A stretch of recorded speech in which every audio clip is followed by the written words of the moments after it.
Hello friends, welcome to my YouTube channel. आप सभी लोगों का स्वागत है। हम जो शुरू करेंगे और मेन इंपॉर्टेंट टॉपिक्स की हम बात करेंगे, जो कि प्रकाशिकी में यूनिट नंबर 6 की हम बात करते हैं। आज हमें शुरू करना है बहुत इंपॉर्टेंट टॉपिक्स, उनके बारे में डिस्कस करेंगे। लेकिन इससे पहले हमने कुछ फंडामेंटल टॉपिक्स जो कि परावर्तन के टॉपिक्स थे, जो कि संबंधित रहेंगे आपके आगे आने वाले प्रकाशिकी के चैप्टर से। तो अब हम शुरू करते हैं अपने नेक्स्ट इंपॉर्टेंट टॉपिक, जिनको बहुत ध्यान से आपको करना है, क्योंकि इसके अंदर सबसे इंपॉर्टेंट चीज क्या है, किरण कहां से आती है, कहां जाती है, कैसे नापी जाती है, ये सब चीजें बहुत इंपॉर्टेंट है। इसको बहुत ध्यान से करेंगे। टिपिकल नहीं है, बहुत आसान है, आसानी से आप लोग कर सकते हैं। इसको बस मेरे साथ निभाते रहिए, आप लोगों का काम होता रहेगा। इसी तरीके से आगे बढ़ते हैं। चलिए, चलने से पहले चैनल को सब्सक्राइब करें, वीडियो को लाइक करें, शेयर करें और बेल आइकन को जरूर दबाएं, जिससे कि नई वीडियो की नोटिफिकेशन मिल सके। चलिए चलते हैं, हम नेक्स्ट टॉपिक की बात करते हैं। अब है प्रकाश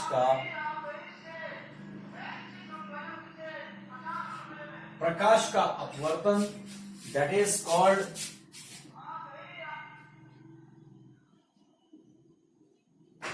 रिफ्रैक्शन ऑफ लाइट। प्रकाश का अपवर्तन, परावर्तन पढ़ा है। परावर्तन के अंदर क्या होता है कि परावर्तन के अंदर हम सबसे पहले बात करते हैं कि प्रकाश एक ही माध्यम से चलता है, किसी सरफेस पर टकराता है, उसी माध्यम में वापस लौट जाता है। इसमें सबसे इंपॉर्टेंट टॉपिक क्या आता है, देखिए, प्रकाश का अपवर्तन जानने से पहले हम बात करेंगे माध्यम की बात करेंगे। माध्यम यानी वो माध्यम जिसके अंदर प्रकाश किरण चलती है। अब माध्यम की बात हम करते हैं। माध्यम सामान्य तौर से दो प्रकार के होते हैं। कैसे कैसे दो प्रकार के होते हैं। पहला माध्यम हमारा दिया जाता है, पहले हम लेते हैं विरल माध्यम।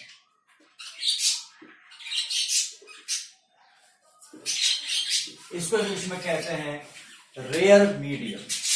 विरल माध्यम हम जो तुलना करते हैं माध्यम की, वो वायु के सापेक्ष या हम निर्वात के सापेक्ष की हम बात करते हैं। देखिए, वह माध्यम जो सबसे हल्का होता है, सबसे हल्का माध्यम कौन सा लिया जाता है, जो कि वायु हो या निर्वात हो। वह माध्यम जिसका घनत्व अन्य माध्यमों की तुलना में कम होता है, क्या कहलाता है, विरल माध्यम कहलाता है। परिभाषा नोट करते रहिए। वह माध्यम जिसका घनत्व या जिसका अपवर्तनांक अन्य माध्यमों की तुलना में काफी कम होता है या सबसे कम होता है या कम होता है, उसे हम क्या कहते हैं, उस माध्यम को हम विरल माध्यम कहते हैं। जैसे वायु, निर्वात इत्यादि। इसके माध्यम के अपवर्तनांक को N1 से प्रदर्शित करते हैं।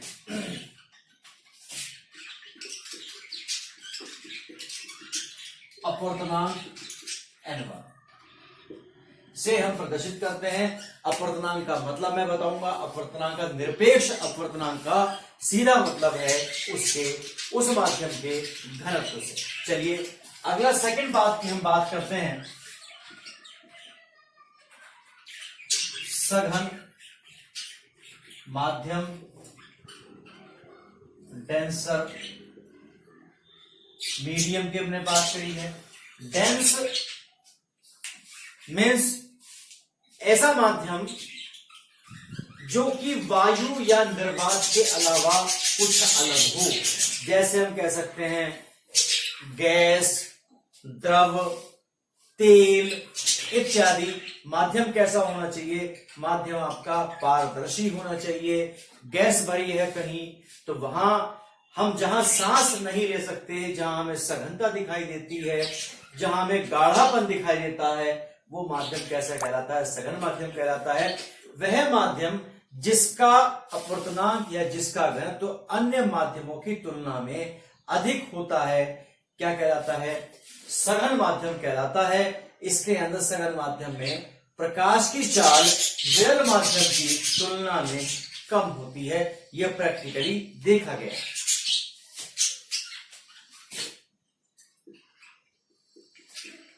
अपवर्तनांक N2, इसमें प्रकाश की चाल अधिक होती है, इसमें प्रकाश की चाल कम होती है। अब हम बात करते हैं अपवर्तनांक की बात हम करते हैं। ये निरपेक्ष अपवर्तनांक है।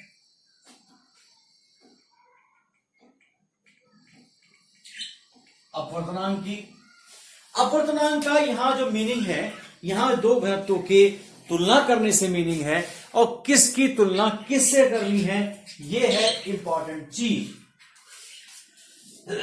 अब सपोज करो विरल से सघन में जा रहे हैं, विरल से सघन में जा रहे हैं, या इसको हम 1 से लेकर के 2 की हम बात करते हैं। पहला विरल है, दूसरा सघन है। तो जिस माध्यम के अंदर किरण प्रवेश करेगी हमेशा अपवर्तनांक उसका देखा जाता है। और किसकी तुलना में देखा जाता है?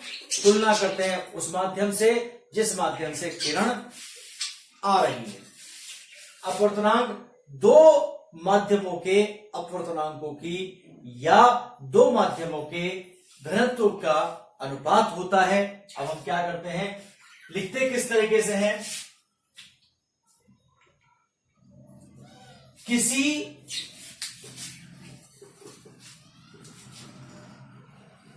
एक माध्यम का या दूसरे माध्यम का पहले माध्यम के सापेक्ष, यहां ध्यान दिए 1 और 2, इसका मतलब है पहले से दूसरे में। कैसे बोला जाएगा? दूसरे माध्यम का पहले माध्यम के सापेक्ष अपवर्तनांक लिखेंगे।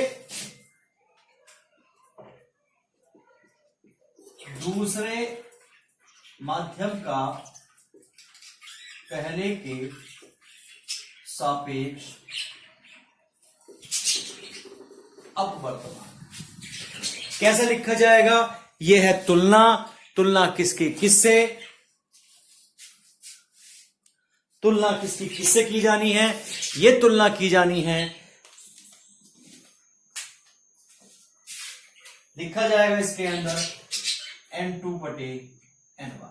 N2/N1 जिस माध्यम का अपवर्तनांक देखा जाना है उसके घनत्व को, उसके अपवर्तनांक को दूसरे माध्यम के अपवर्तनांक से भाग देना है। दूसरा माध्यम कौन सा होगा? जहां से किरण आ रही है। अब हम बात करते हैं, जैसे हम लिख लिया 2N1। 2N1 का मतलब क्या हुआ? दूसरे से पहले में देखो क्या लिखा, 1 और 2। 2 यानी सेकंड के अंदर प्रवेश कर रही है तो N2 पर लिया। यहां किसे प्रवेश कर रही है? 1 में प्रवेश कर रही है, तो क्या लिखेंगे? N1/N2।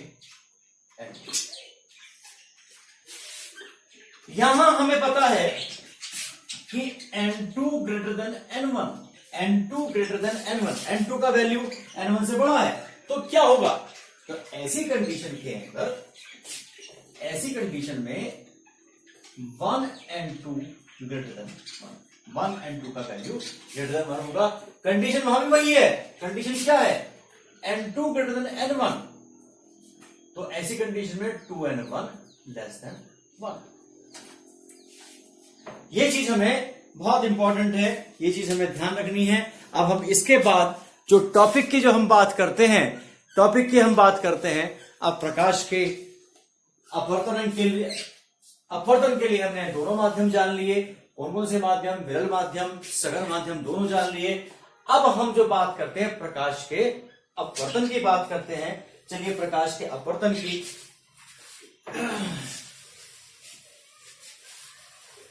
अपवर्तन के अंदर प्रकाश एक माध्यम से दूसरे माध्यम के अंदर प्रवेश करता है।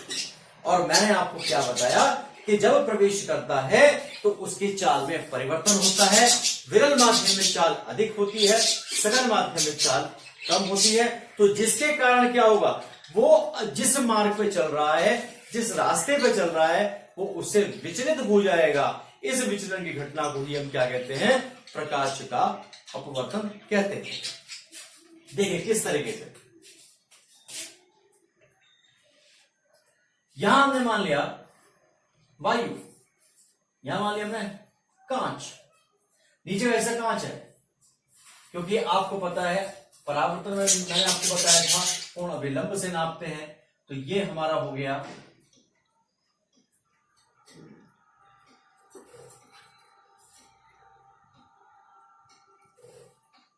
I1 आपतित किरण। अब ये गई इस तरीके से, ये हो गया R1, ये हो गई अपवर्तित किरण। अब हमने क्या किया कि दोबारा से एक पृष्ठ लिया, यहां पर हमने फिर वायु ली। वायु लेने के बाद में ये हमारा अभिलंब है ही, बाकी अभिलंब तो हमें यहां लेके चलना पड़ेगा, क्योंकि पर ये जो किरण है दूसरे माध्यम के लिए, जो नेक्स्ट माध्यम है इसके लिए आपतित किरण का काम करती है। तो हमने यहां से एक अभिलंब और खींच लिया। अब क्या हुआ भाई, अब ये इस तरीके से वापस आया। जब हमने इसको आगे की तरफ बढ़ाया या हमने इसको पीछे की तरफ बढ़ाया तो ये दोनों किरणें एक दूसरे के समांतर हो गई। ये जो कोण है ये भी R1 है और ये कोण आपका I2 है, तो इससे R2 ले लो और ये बराबर होगा E। तो अपने मार्ग से हट गई। तो परिभाषा क्या होनी चाहिए, जब कोई प्रकाश किरण किसी एक माध्यम से दूसरे माध्यम में प्रवेश करती है तो वह अपने मार्ग से विचलित हो जाती है। प्रकाश के अपने मार्ग से विचलन की इस घटना को क्या कहते हैं, प्रकाश का अपवर्तन कहते हैं। नोट करते रहिए साथ साथ, जब कोई प्रकाश किरण एक माध्यम से दूसरे माध्यम में प्रवेश करती है तो वह अपने मार्ग से विचलित हो जाती है। प्रकाश किरण के अपने मार्ग से विचलन की इस घटना को प्रकाश का अपवर्तन कहते हैं। तो देखिए इसके अंदर चित्र में दिखाया गया है, मैं आगे भी बता रहा हूं इसको, और आगे नोट करके लिखिए। कहते हैं जब कोई प्रकाश किरण विरल माध्यम से सघन माध्यम में प्रवेश करती है, जब कोई प्रकाश किरण विरल माध्यम से सघन माध्यम में जाती है या प्रवेश करती है तो अपवर्तित किरण अभिलंब से की ओर झुकती है, अभिलंब की ओर झुकती है। देखिए यहां थी, अगर इसमें हम बात करें I1 greater than R1, I1 को क्या कहेंगे, आपतन कोण, R को क्या कहेंगे, अपवर्तन कोण। जब कोई प्रकाश किरण विरल माध्यम से सघन माध्यम में जाती है तो वह अभिलंब की ओर झुकती है। और दूसरे पॉइंट में लिखेंगे, जब कोई प्रकाश किरण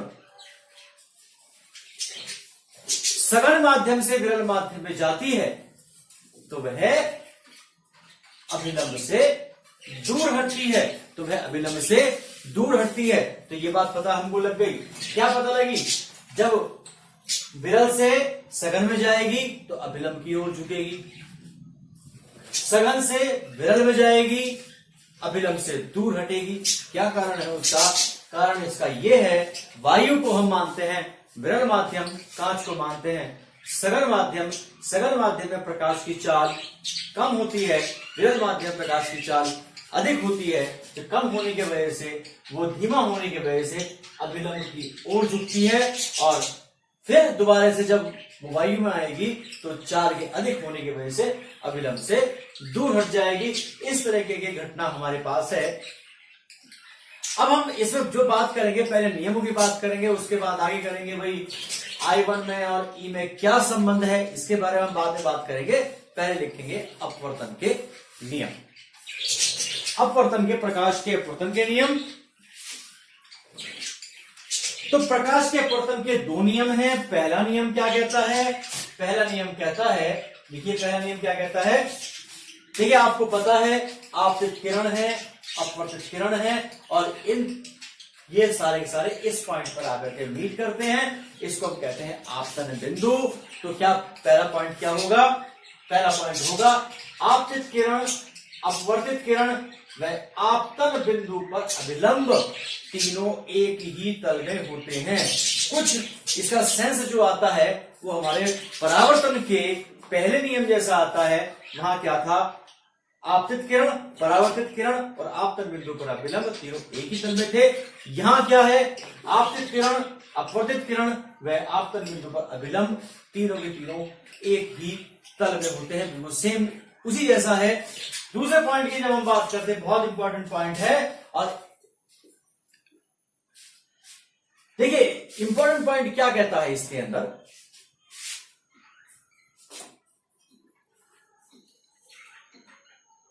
आपतन कोण की ज्या, आपतन कोण की ज्या का मतलब है साइन, SIN साइन, जो आप ट्रिग्नोमेट्री के अंदर यूज करते हैं। आपतन कोण के की ज्या यानी आई और अपवर्तन कोण की ज्या, ज्या मतलब साइन का अनुपात नियत होता है। नियत मीन्स कांस्टेंट होता है। Sine I upon sine R का जो मान होता है वो एक कांस्टेंट होता है। इस कांस्टेंट को, इस नियत को, इस नियतांक को दूसरे माध्यम का या एक माध्यम का दूसरे माध्यम के सापेक्ष अपवर्तनांक कहते हैं। अगर वो वायु से लेके कांच में गया है तो अपवर्तनांक कांच का निकाला जाएगा, और कांच से लेके वायु में गया है तो वायु का निकाला जाएगा। तो जिस भी माध्यम के अंदर प्रवेश करेगा उस माध्यम का अपवर्तनांक निकाला जाता है। तो क्या कहते हैं, साइन आई और साइन आर का जो अनुपात होता है वो नियत होता है, जिसे एक माध्यम का दूसरे माध्यम के सापेक्ष अपवर्तनांक क्या कहते हैं, अपवर्तनांक कहते हैं। और आगे हम बात करेंगे इस नियम को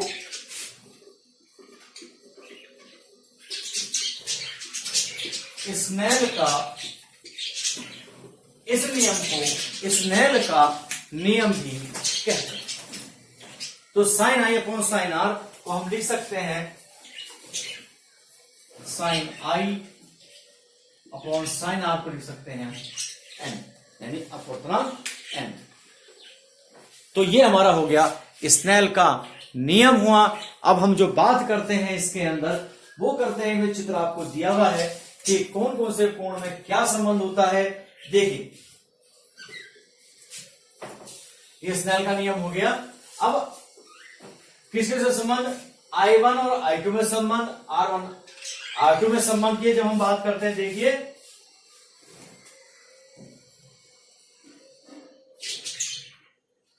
कि हमने कह तो रखा है कि जो समांतर होती है, लेकिन क्यों होती है, कैसे होती है, कैसे पता लगी हमको। देखिए यहां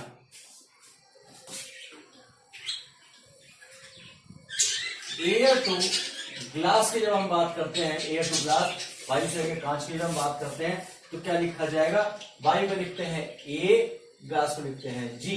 कहां जा रही है, वायु से ग्लास में, तो लिखेंगे जी ANG यानी एयर टू ग्लास। तो क्या होगा भाई,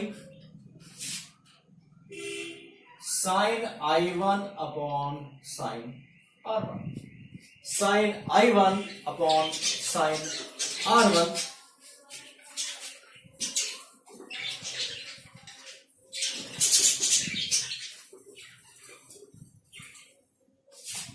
इसके बाद जब बात करते हैं ग्लास टू एयर की बात करते हैं, ग्लास टू एयर की, तो ग्लास टू एयर, तो क्या आएगा भाई, glass to air sign R2 बटे साइन I2। हमने क्या किया कि भाई एक समीकरण ये मान ली, एक समीकरण इसे मान ली। अब हमने पहले की और दूसरे की कर दी गुणा। क्या हुआ, ANG मल्टीप्लाइड बाय GNA बराबर साइन I1 बटे साइन R1 साइन R2 बटे साइन I2। अब देखिए जब दो अपवर्तनांकों की गुणा होती है तो किस तरीके से यूज करते हैं। जब दोनों अपवर्तनांक की गुणा है और इन दोनों के मध्य में ये हमारा एक माध्यम कॉमन हो जाता है तो इसको लिखा जाता है भाई ANA। और साथ में ये देखिए कि ये जो आकृति बन रही है ये और ये समांतर है, ये इन दोनों को तिर्यक रेखा काट रही है, तो ये जो कोण होंगे R1 R2 एकांतर कोण हो जाएंगे, ऑल्टरनेट एंगल हमारे हो जाएंगे। चूंकि R1 बराबर R2, तो जब हम R1 और R2 बराबर होंगे तो ये कैंसिल हो गए, तो क्या बचे sin I1 sin I2। और ध्यान दीजिए ANA यानी ए के माध्यम के सापेक्ष उसी माध्यम के सापेक्ष अपवर्तनांक की वैल्यू 1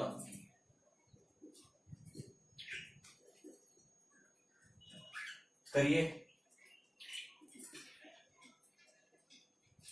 I1 बराबर I2। इस तरीके से हमको पता लगा कि हमारा जो है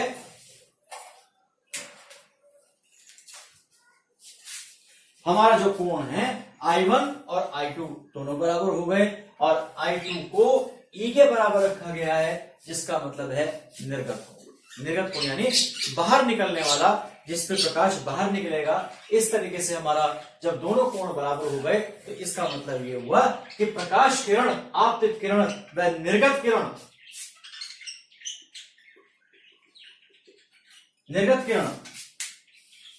तो क्या लिखेंगे, सिद्ध होता है कि आपतित किरण व निर्गत किरण परस्पर समांतर है। तो इस तरीके से हमने इसको कैलकुलेट किया।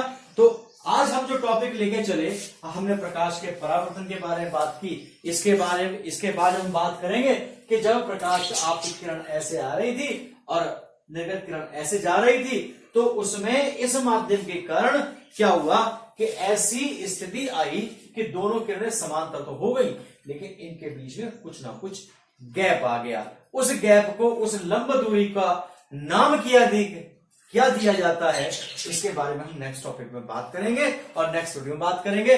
आप लोग नेक्स्ट वीडियो आप तक पहुंचे इससे पहले आप लोग इस वीडियो को रिवाइज करते रहिए। देखिए बहुत ज्यादा आसान नहीं तो बहुत ज्यादा मुश्किल भी नहीं है, इसलिए इन वीडियोस को आप रेगुलरली और साथ साथ देखते रहिए और वीडियो को एंजॉय करते रहिए, जिससे कि आपको बोरियत भी ना हो।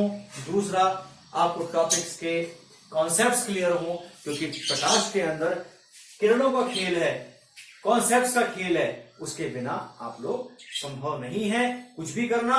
नेक्स्ट वीडियो में मिलेंगे, इतने आप लोग वर्क करते रहिए। कमेंट बॉक्स में जरूर बताइए। आप लोग मुझे फेसबुक पर और मुझे टेलीग्राम पे फॉलो कर सकते हैं, जिनके लिंक डिस्क्रिप्शन बॉक्स में दिए हुए हैं। नेक्स्ट वीडियो में मिलेंगे, वर्क करते रहिए, हंसते रहिए, मुस्कुराते रहिए, खुश रहिए। Thank you for watching.